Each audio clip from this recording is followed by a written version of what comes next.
Revelation 2425. From the 29th of July 1942. Resistance to God delayed embodiment as a man.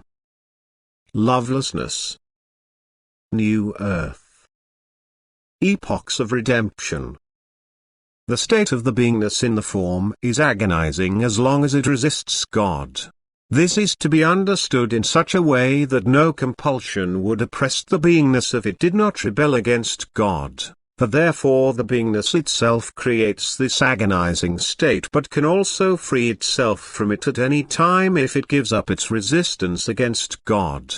And thus it follows that the higher development of the beingness, thus the return to God, does not always take the same length of time but can take place quickly or slowly depending on the will of the beingness, which is an explanation for the ever new generations of people who nevertheless all live on earth for the purpose of their spiritual maturing and yet walk the earthly path at different times.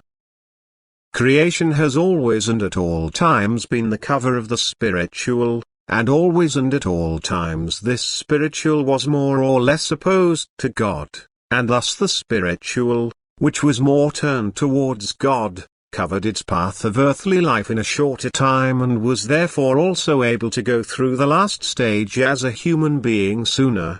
But this spiritual being did not always remain turned towards God in its embodiment as a human being but often developed backwards again, which is why they have always and at all times been people who lived their earthly life far away from God and also had to leave it as completely immature.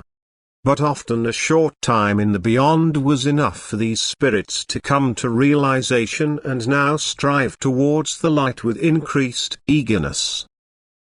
Whereas the spiritual essence, which was allowed to embody itself as a human being in later times, remained in resistance to God for a long time beforehand and was therefore only granted the grace of embodiment as a human being after a long time.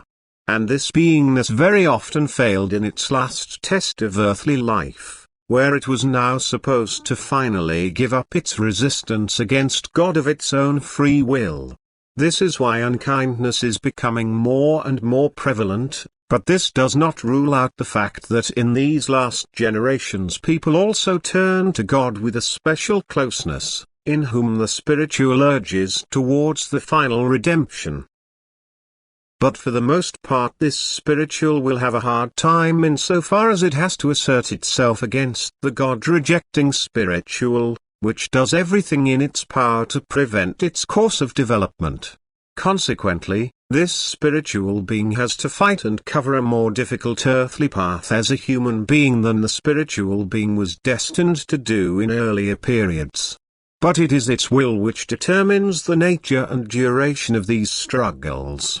The will has to become strong for the spiritual being to try to free itself from its bondage. It has to make up in earthly life, so to speak, for what it lacked of will in the previous stages. As a human being it must strive towards God, whom it had previously resisted, and it must carry out this struggle consciously, just as it once consciously opposed God. Thus the embodiment as a human being will place greater demands on him the later it takes place, that is, every period of development is determined in its duration. It is limited, thus it will be ended by God's will when the determined time is over. And this period of time is such that even the God-rebellious can live through the earthly period as a human being, except that increased demands are placed on it if the spiritual substance still wants to mature in the last period, that is, if it wants to completely relinquish its opposition to God.